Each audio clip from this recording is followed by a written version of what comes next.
Chapter 3 is the book of the Kuriltai. The cycle of the 12 beasts. The Chinese cycle of time forms the ornamentation on a mirror of the Tang dynasty. In the center, the 4 cardinal points of the compass are indicated. Then, the cycle of the 12 beasts: mouse, ox, panther, hare, dragon, snake, horse, goat, monkey, rooster, dog, pig. Outside the circle of the 8 mystical trigrams, the astronomical mansions of the moon are indicated. So 28, right? All these entered into the Chinese calculation of time and portents, a cycle of Cathay.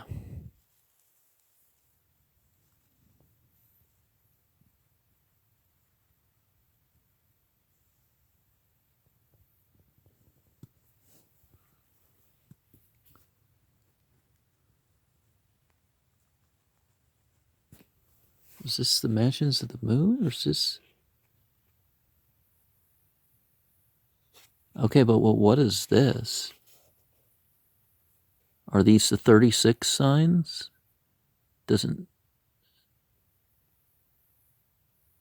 Seems too many to be 36. Are 72 divisions? It was autumn when the steppe grass turned brown. Before the coming of the strong winds, the pines around Lake Baikal were still mirrored in the waters, the Mongols, bringing home the cart on which lay the body of Genghis Khan, were riding through the red dust toward the cold air of the prairies. He was an eagle flying past us, they said, crying out, seeking its prey. Never had he home or abiding place before. The casket was drawing nearer to the Yaka Ordu, the great camp where the domed yurts of gray felt stretched away to the skyline. By the waters of the Kerulan, it seemed strange to the riders that the tall man of 70 years with the wide bent shoulders and the gray cat's eyes should lie motionless in a casket, jolting over the ruts. On the journey across the red soil of China, they had killed all the people of the countryside who had seen the cart passing. They did not wish any enemies to see the death cart of the Khan. But here, in the Mongol tent city, the news could not be hidden. The sons of Genghis Khan and the lords of outlying tribes and army divisions were riding in daily from the prairies. The strong stone, they said, is broken. The eagle that once flew before us has fallen like a colt that stumbles. And they asked, has he, in truth, left his people? And we,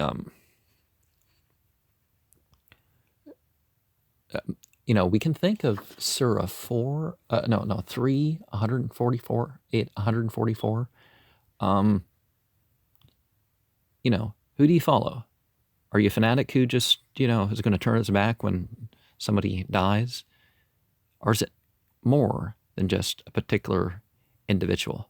Is there a cause that you're following? Are you following their way? So we'll see how the Mongols deal with losing the personality. For each of the 4 days, the casket was left in the yurt of one of the 4 imperial wives of the Khan, and the morning wail was heard. In the time of grass, thou didst nourish me, O my Khan. In the winter's wind, thou didst warm me. Now is the water gone from the sweet lake whereby I sat, and the shade from the garden wherein I dwelt, O my Khan.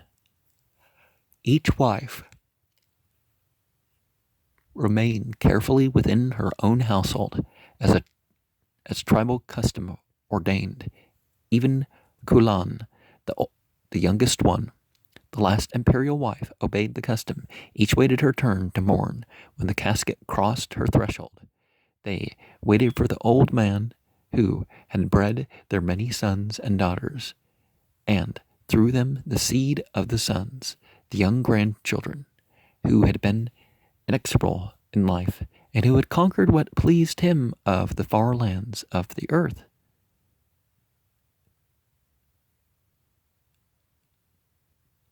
The question whispered around the yurt fires in that time of mourning was, where will the spirit of Genghis Khan find its abiding place? For the life of the Khan had not been snuffed out by giving him grease instead of food for nourishment, as if he had been a common old man past his useful years, nor had he been slain by a weapon directed by the will of the everlasting sky. For the present now that he ceased to breathe, the spirit life of Genghis Khan resided in the blood of his body. This blood had not been shed, so it must be pent up there inside him still. The question that agitated the Mongols was, would this Soldi, this spirit life of the Khan, depart quietly to the sky? Was it had come in the first place to visit the earth? Would it descend to the cold subterranean region of Erlik? Or would it take up its abiding place somewhere on the earth itself, among his people, in fire or in running water, where lesser spirits dwell? The Beki would tell them the answer. The Beki was the oldest of the forest people, the Uri Angut, who alone could breed the reindeer, and who were in close communion with the spirits of the forest. Genghis Khan had appointed the Beki, the aged shaman chieftain, to ride on a white horse, to clothe himself in white, and to sit in the highest place in a public gathering. The Beki was to choose the good years and the favorable moons of the years for undertaking things. Now, see, it's a symbolic subdivision of things which doesn't have to rule your life if you don't want it to, or it doesn't, or you can control the symbolism of it, like my painting in the responding to Ekankar playlist. I'm not predicting the future or that sort of thing with that sort of thing. Now the Beki announced the day for the burial. He rode in white furs with the princes and commanders. When Genghis Khan was trundled upon the funeral cart, out of the encampment, across the prairies, to the valley beneath the sunny side of the hills of the Burkhan Khaldun, the mountain of power. There the Beki reminded the Mongols the Khan had once admired a tall tree, saying that its shade would be a good resting place for an old man. And there the grave was dug beneath a lofty pine, rising from a grove of young trees. In the space hollowed out beneath the roots, a miniature wooden yurt was built. In this, dishes of meat and cooked grain were placed, with the bow and sword, and the bones of the war horse, last mounted by the Khan. The bones had been carefully burnt with fire. I don't believe myself in trees over, making a point of having a tree over a dead body. But a lot of tree worship stems from that practice. During his lifetime, Genghis Khan had enjoyed having a bevy of some 20 young and slender girls about him to make music and dance. Do they mean young women, or do they mean like preteens? What do they, they probably mean young women. But now in the grave yurt, he sat on his accustomed strip of gray felt facing the south, and his grazing lands without the girls. Then the grave was closed, and the fresh earth trodden by the hooves of the horses. The funeral cart was broken up, and incense burned in the grove. The Beki and the elder Mongols decided that the forest men, the Uriangut, should be the guards of the grove until the young tree should grow high enough to conceal the pine that marked the grave. Then, the question in the minds of the assembled men was answered by the Beki, who spoke words of power. Now has the spirit life left the body of Genghis Khan, he said. To what place? They asked. Has it taken its way? Into the banner, he told them, of the Mongol tribe. To the elder Mongols, this seemed most satisfying. The Suldi of Genghis Khan would reside in the great standard of the 9 yak tails that was carried with the army. There it might be expected to guide and protect them. Now, added the Beki, wherever men can hear, let the name of the great ancestor never be spoken aloud.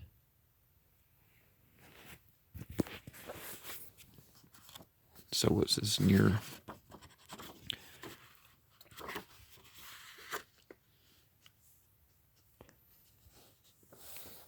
This also could be easily understood. To speak aloud the name of Genghis Khan would be to attract the attention of the Suldi residing in the standard of the 9 tails. The Mongols turned away from the grove in the mountain of power and mounted their horses to ride back over the prairies with the word of burial. But some of the encampment did not believe that the Suldi could be within the great banner. And among the doubters was the mother of Kubilai. Now, yeah, sometimes when you exaggerate to form your doctrines, then you're going to cause a division in the message that's being followed because of issues with the personality to which the message is attached. Or, in this case, the body, But fanaticism in one way or another is almost inevitable. I mean, people have a choice with it, but in that year of the pig, the boy Kubilai was 13 years of age. He was heavier than his brothers. He had brown eyes and dark hair. How dark he is, Genghis Khan, his grandfather, had said once, without approval. Kubilai had feared his grandfather more than the thunder that came down from the sky. That was because the dreaded Khan had been away from his homeland, at war in the western regions for the greater part of Kubilai's life. The boy was 9 years old before he was taken to see the face of his grandsire, when the main army of the Mongols was returning slowly from its conquests north of Samarkand.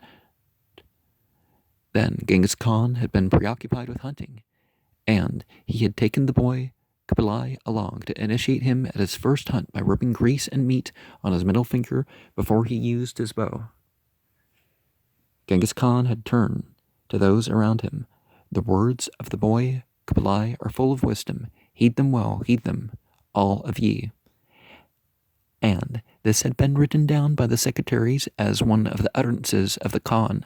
When Kubilai's mother heard of it, she flushed with exultation. But Kubilai was not talkative.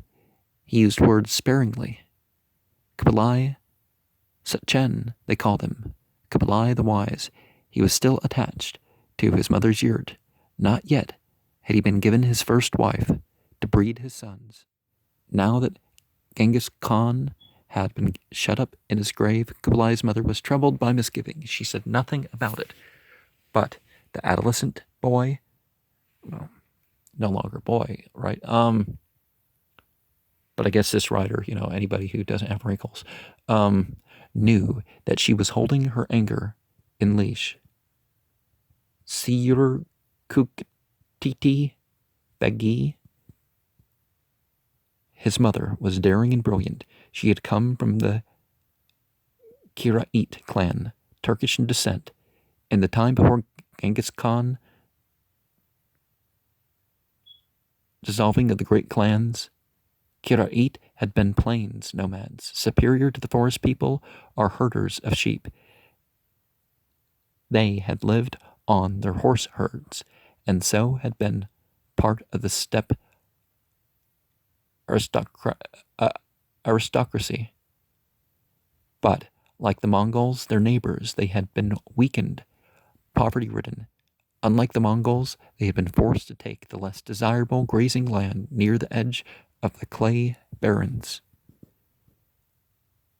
Siyur Kuktiti Begi is a name that's difficult to translate into English. In the Syriac Chronicle, it appears as Sar Kothani Bagi. The European friars who reached the Mongol court rendered it in Latin as Serokten and Surukti. Professor Peliot, translating from the Tung Pao, has it.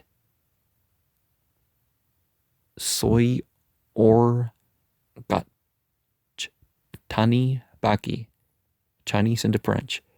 Rashid's Chronicle, Persian, from which this is translated, has Siyur Kok Titi Beki. Persian Beki is a title equivalent to princess. Siyur Kuktiti then had the hard endurance of the steppe woman. She had known no security. Her possessions had been no more than portable things that could be carried on animals. The clothes she embroidered herself, iron utensils, bits of carved ivory made into barbaric jewelry, boxes of birch, and perhaps a prized mirror of polished silver. She had pressed felts with her hands and stripped cords from sinews, but she had beauty, a quick wit, and the skill to guard herself against danger, for she had been the niece of Wang Khan of the Kiraites, who had died of his wounds in fighting the Mongols, a Nestorian Christian who was called after his death the Prester John of Asia. Siyur Kuktiti had listened to the bearded Nestorian priests who quartered themselves in the tents of her clan and mumbled the news of the caravan tracks. She dreaded the wandering shamans who came, like the shadows of her ancestors, to threaten and to beg for alms. Some of these shamans were long-haired women-men who relieved their grotesque lust on each other, and others defiled boys during the seances in the yurts when their spirits went out of their bodies. They belonged to the dark elder world from which Siyur Kuktiti tried to escape. Now, yeah, if they're a bunch of necrophiliacs or if there's child molestation or necrophilia or something going on amongst this group, of course there's something to fear.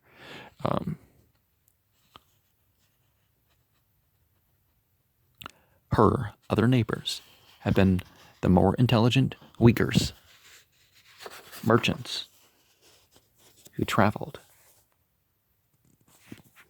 with wandering minstrels and sold her, to her delight, lengths of silken brocade from Cathay.